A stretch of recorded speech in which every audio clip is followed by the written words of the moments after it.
de la mañana en todo el territorio nacional.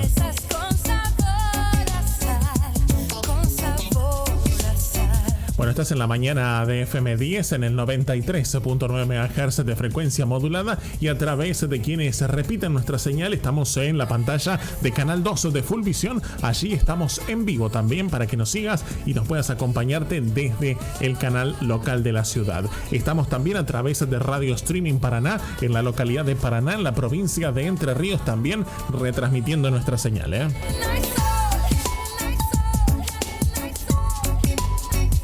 Nos vamos a ir a lo que tiene que ver con información internacional. Bueno, estuvimos hablando el año pasado y hacíamos obviamente este intercambio de información de lo que sucedía en el país vecino, en Brasil, tras unas elecciones un poco agitadas también en lo que tuvo que ver con el país y la salida de Bolsonaro ahora y la llegada del presidente Lula.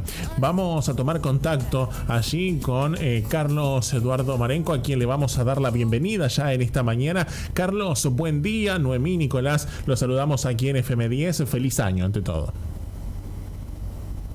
Buenos días, Nicolás.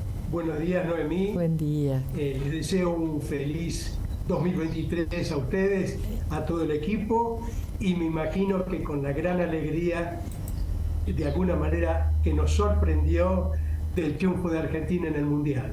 Ah, bueno, gracias. Muchas gracias, Eduardo. Sí, Carlos, la verdad que sí, que es una linda alegría también que nos ha traído la selección. Efectivamente, y esperemos que esa alegría y ese ejemplo de trabajo, de dedicación de ese grupo talentoso se traduzca y se lleve a otros planos de funcionamiento importante de la República Argentina. Seguramente. Que no quede apenas restricto al fútbol. Ojalá que así sea. Carlos, le consultamos, ¿cómo está la situación en Brasil? Bueno, porque estuvimos al pendiente, nuevo año, el nuevo presidente, porque ustedes hicieron el recambio allí al comienzo del mes de enero. Exactamente, el día primero, domingo. Uh-huh. Estamos con menos de una semana del nuevo gobierno. ¿Cómo está la situación? ¿Hubo allí también una situación? Bolsonaro no estuvo presente en el cambio de mando. Efectivamente. Un par de días antes, él viajó para Estados Unidos, a donde se encuentra en este momento. ¿Es una decisión equivocada a su punto de vista? Es difícil decir. De cualquier manera era muy previsible porque él había anunciado que no entregaría la banda presidencial a Lula. Entonces la forma que encontró fue de salir del país. Claro. Una situación compleja también, ¿no? Cuando también uno espera lo institucional, ¿no? De la democracia, que es esto, ¿no? Que funcione a lo mejor también el traspaso de mando y todo esto, ¿no? Sí. Lo que ocurre es que la situación que se vivió en Brasil, diría insólita. Desde el resultado de la elección se pasaron prácticamente 2 meses donde una buena parte de la población brasilera, podríamos decir, la mitad de la población brasilera no aceptó el resultado de la elección y surgieron, como yo comenté en las entrevistas anteriores, fuertes indicios de grandes irregularidades en que el pleito electoral no fue honesto. Claro. Y la Corte Suprema y el Tribunal Superior Electoral, que es un apéndice de la Corte Suprema, se negaron a dar explicaciones o a realizar cualquier tipo de auditoría para hacer que fuese transparente, claro, el triunfo que le estaban dando a Lula. Entonces claro, ha quedado una sensación en una porción importante de la ciudadanía brasilera que las elecciones no las ganó Lula. Uh-huh. Carlos, yo estoy viendo aquí O Globo, que la verdad se ve muy mal, no se puede ver demasiado claro, sobre todo las letras chicas, pero ni siquiera me da la fecha, supongo que ha de ser la de hoy. La estoy tomando de Kiosco.net. Y dice, Lula va a reunir ministros para evitar nuevas divergencias. No sé si es de hoy o es de ayer. Porque hoy se reuniría el gabinete. Exactamente. Ha habido entre los 37 nuevos ministros que ha nombrado Lula, divergencias en anuncios que están llegando mal a la sociedad brasilera y al mercado y a las empresas. Hay señales que son enfrentadas y que no dejan claro cuál va a ser el rumbo económico que va a tomar el país, mismo porque durante la campaña electoral Lula no se preocupó en dar y anunciar un programa económico social. Entonces hay una incertidumbre importante de todos los agentes sociales y económicos de cuál va a ser la dirección.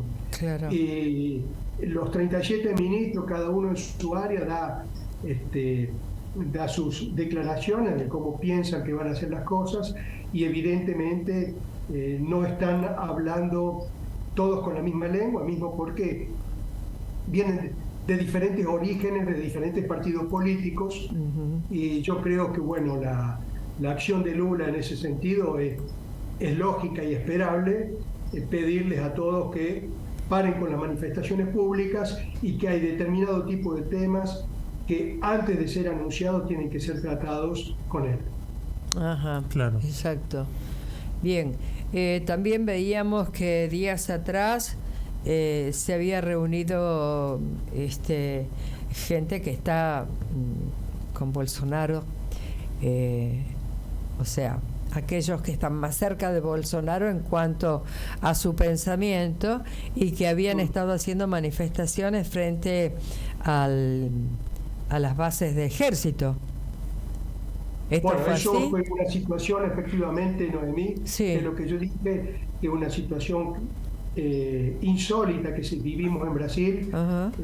Una buena parte de la población estuvo acampada enfrente al ejército brasilero, pidiendo que interviniese frente al Tribunal Superior Electoral para que el Tribunal Superior Electoral demostrase que todas las denuncias que hubo sobre irregularidades en la elección no eran correctas, porque el Tribunal Superior Electoral no aceptó dar ningún tipo de explicación, claro. aunque las denuncias son bastante fuertes.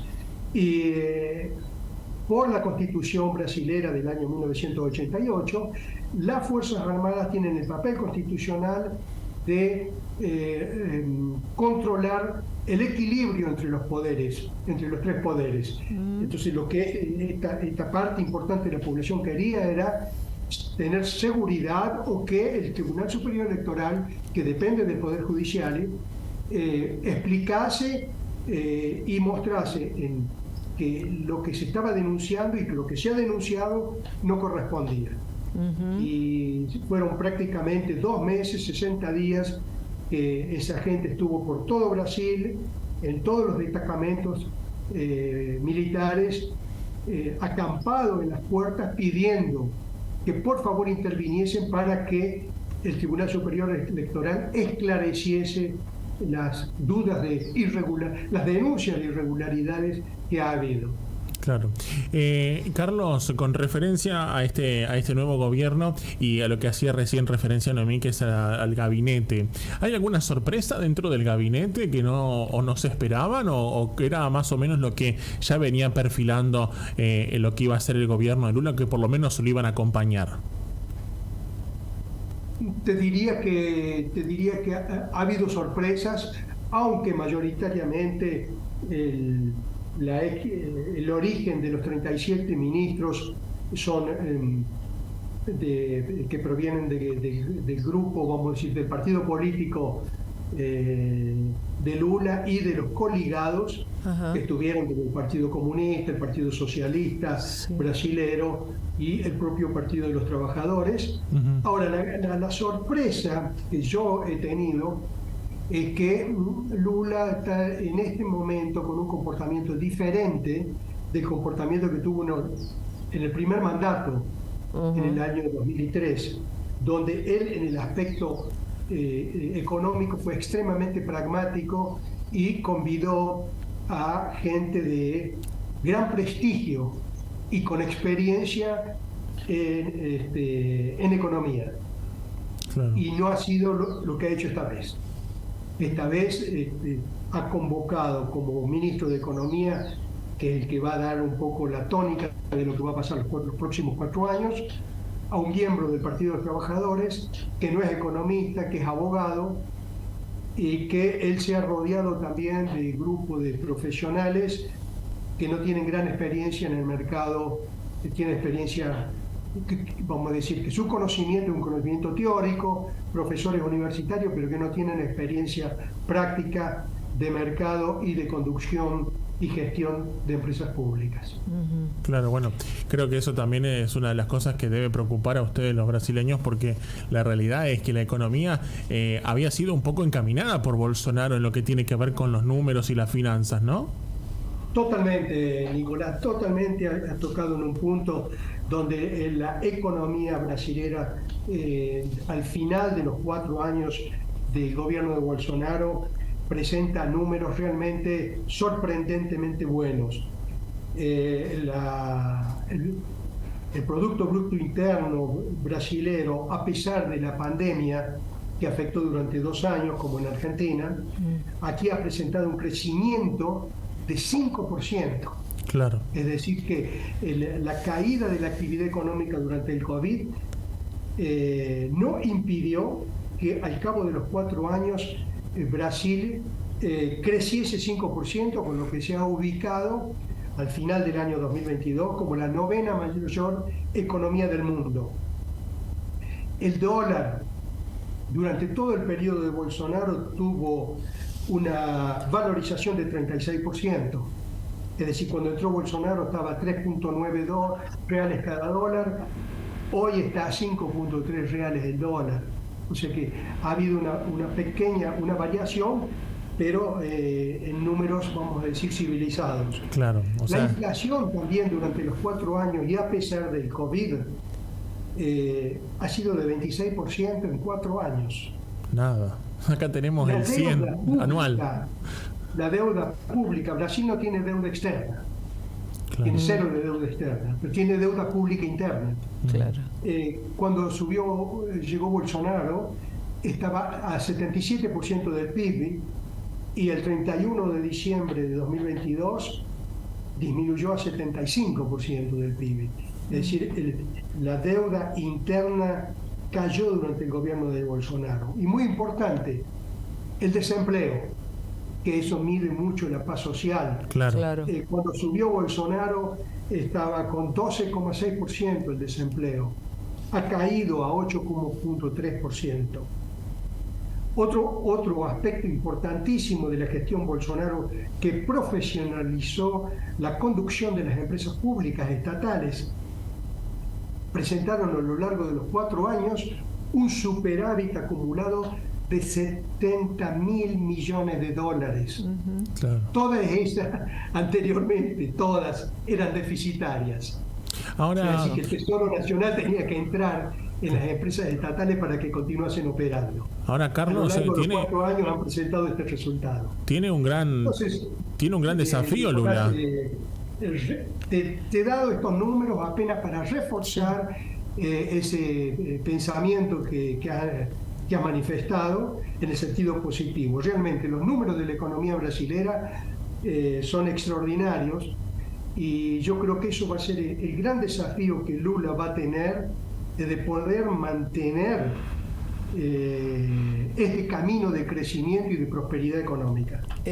Carlos, ¿hay alguna señal mínima o algún atisbo de temor en la población de Brasil de una argentinización?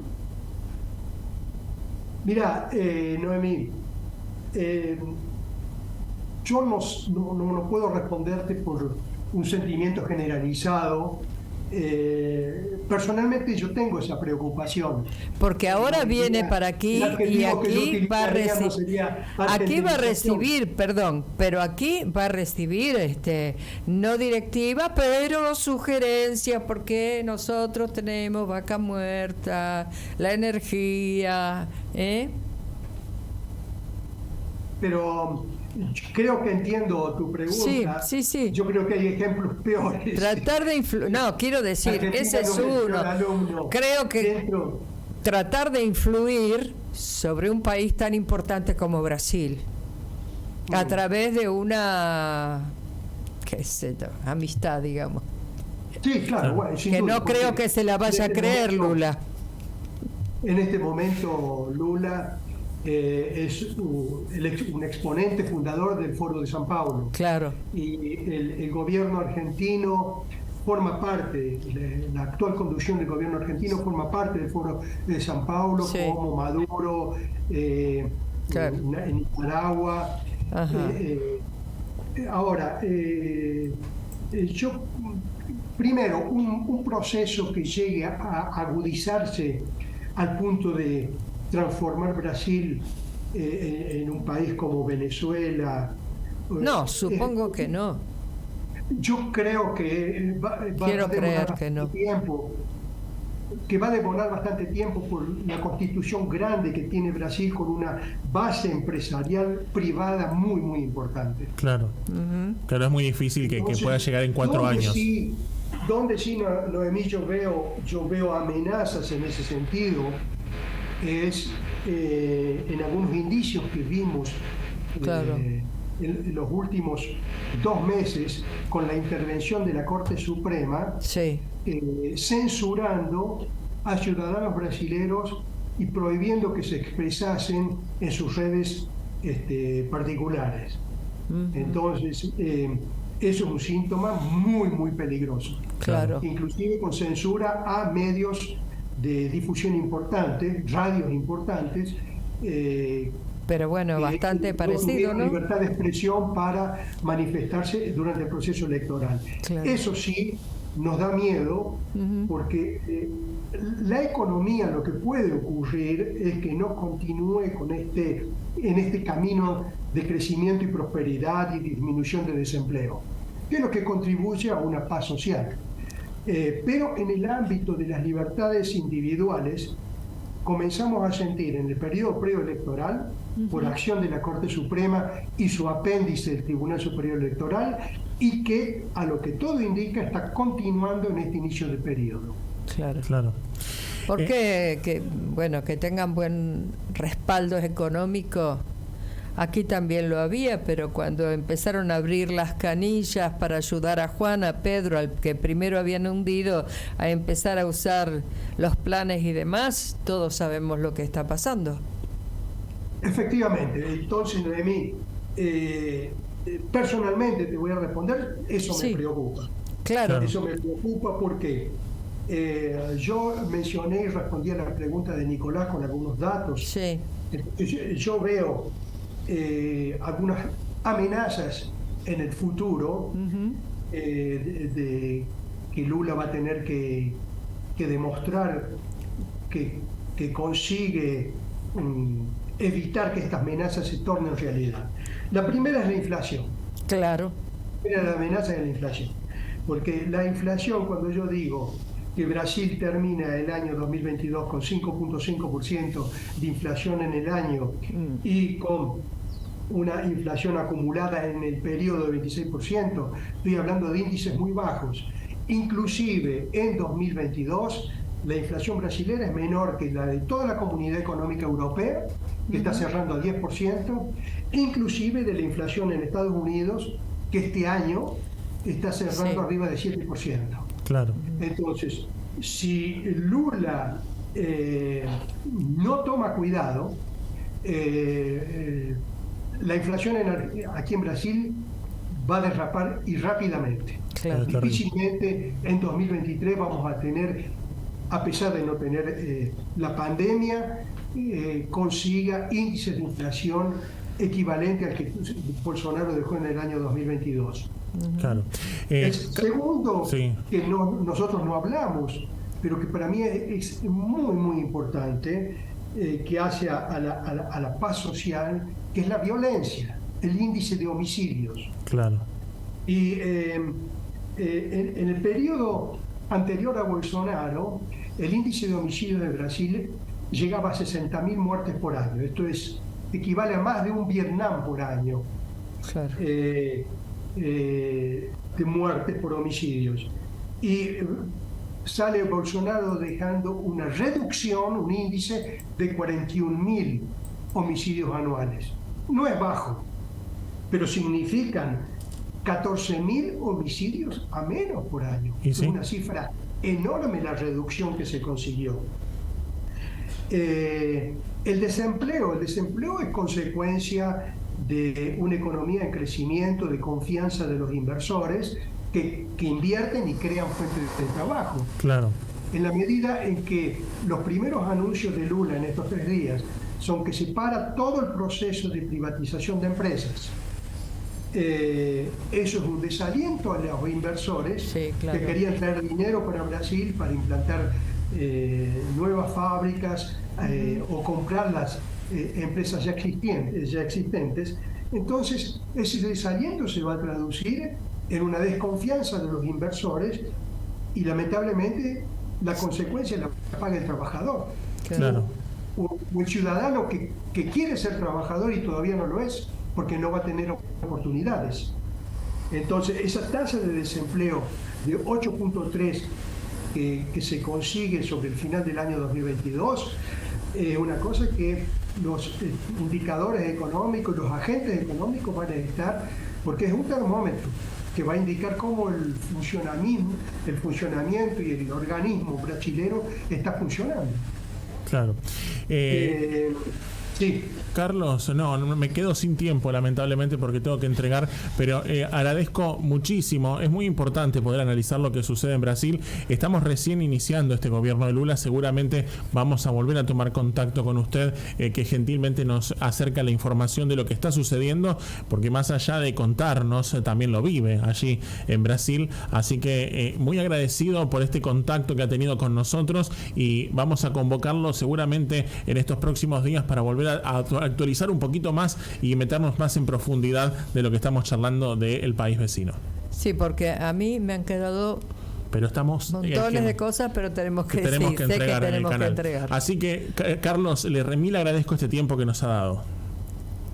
Yo termino agradeciendo esta oportunidad de llevar a los ciudadanos de mi país algunas informaciones sobre lo que está pasando aquí en Brasil. Claro. Y les deseo nuevamente, Nicolás, Noemí y a todo el equipo de Radio 10, un excelente año 2023 y quedo a disposición de ustedes. Gracias, muy buen año. Muy buen año, Carlos, y bueno, esperemos que todo siga como venía y mejorando para Brasil. Eso es lo más importante, ese es por lo menos el deseo también desde aquí de Argentina. Un abrazo enorme.